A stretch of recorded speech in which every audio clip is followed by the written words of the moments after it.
Hello, everybody. This is Noah and John, and we are from UrbanDigs, and it is Friday. So you're going to get your weekly Manhattan market update. John, we got interest rates, we got bidding wars, we got a rental market that's doing insane things. Let's start with Manhattan supply, 6,080. Show me that chart. Yeah, no, if you want to talk about insane things, talk about supply actually dipping down. We had 6 weeks of weekly upticks in supply, and now we've got a downtick, almost 1% down to 6,080. So we almost might cross the 6,000 line to the downside again, which is surprising as we are at the peak of the busy season, Noah. Yeah, and I think it's a function of demand. I think we got something of a sugar high going on here. I will show you that video that we just released recently in our conversation with Ben Willig over at Elegran. You all should check that out.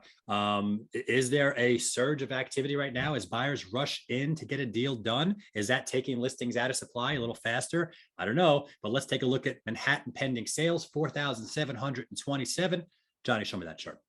Yeah, so pending sales are up again on the week, another 2% or so. And this has been a much more stable uptrend than supply. I mean, this is, I think, the ninth or so week we've seen pending sales increase. And so you talk about buyers rushing in. It doesn't seem like they're really rushing. It just seems like there's a long queue around the block, and they are just coming in one by one and taking those listings into contract. Yeah, there's getting few alternatives, especially if you're thinking about buying versus renting, and that decision is probably pushing you more to the buy side lately. More on that later. But I look at the market pulse right here on UrbanDigs. It is in the mid 70s. It's just going back and forth between 76, 77, 78, 79, and I don't know where this is going. I will just say that if I'm a seller right now, I'm probably going to want to take advantage of this activity before we're heading into the summer. Johnny, let's go shift to the weekly, see what's going on there. Supply, that's still a lot, 567 things. Show me that chart. Yeah, and this is what's really surprising, is weekly supply is still coming in at a very hefty pace. In fact, if you look at what supply has done really on a weekly level since March, I mean, it's averaging well over 500 units a week. So there's plenty of supply coming to the market. But as we're going to see when we look at weekly contract signs, it's just going right out the door, plus some. Yeah, it's going right out the door. You're right. We got 352 contract signs plus 187 going off the market. That gap is starting to close again. We're getting close to a neutral deficit situation. But Johnny, you're right. 352 contracts signed on a weekly basis. Whew, this market's on fire. Show me that chart. Yeah, so you're absolutely right. I mean, we're not at that same sort of inferno pace as we were in 2021, but we're sort of on the same slope as 2019, just at an elevated level. But when you look at how many weeks have done over 300 deals, I mean, we're well over half the weeks of this year. So we're at week 19 or so. We've got 10 of these weeks doing over 300 deals. That's pretty phenomenal. And we still have, this is the peak of the busy season. So, we still have the rest of May and maybe the first couple of weeks of June to do some more deals. But, right now it looks like demand is remaining hot in Manhattan. Yeah, it's just not going anywhere. And I hear Brooklyn's even hotter. We'll get to that on Monday. If you watch these reports, watch us on Monday in the Brooklyn report.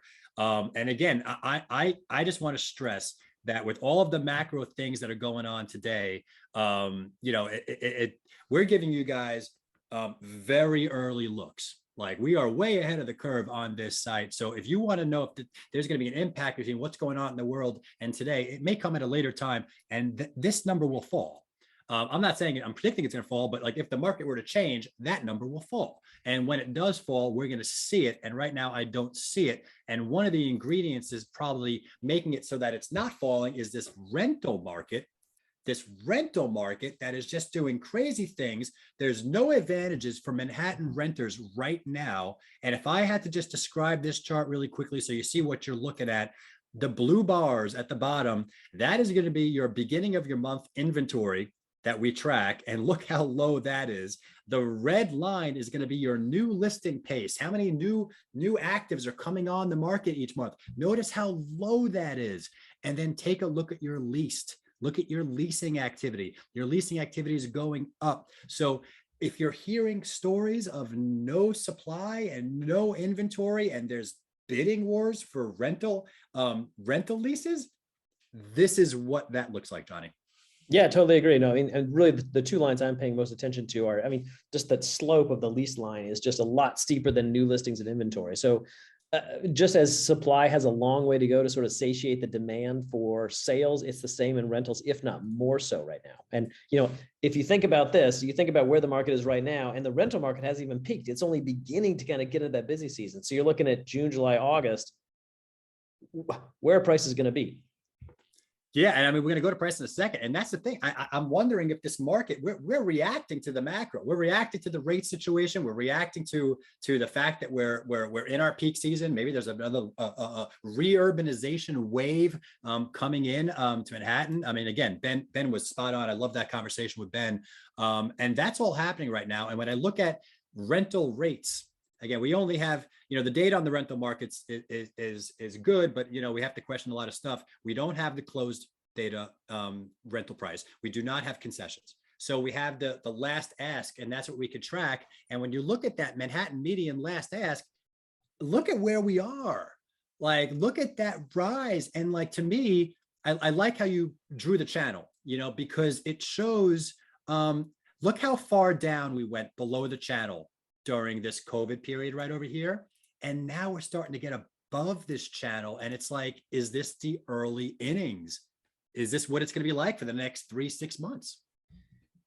Yeah, you're absolutely right. And when you think about it, right, that channel is basically drawing the median rent all the way up through the beginning of COVID, right? And now we're here sort of, and so everything that we kind of knew about the rental market pre-COVID has been thrown out the window, because we went down, we've come up, and we just keep on going up. Yeah, that's exactly right. It is a different world right now. Johnny, thank you for bringing up all that data. Wonderful data. That is John Walkup. I am Noah Rosenblatt. We are both from UrbanDigs. Please, if you guys have time, I want you to check out this piece right here with Ben Willig over at Elegant, What's Driving Demand. And right beneath that, you got Scott Harris, the podcast that we just did. That is a wonderful take on what's going on right now. These two pieces right now will give you a great update on what we think what's going on with the market. If you want any of the reports that we talked about today, it'll be right over here. If you guys got questions, we got answers on the forum right over here. Other than that, this has been your weekly Manhattan market update. We'll catch you next time.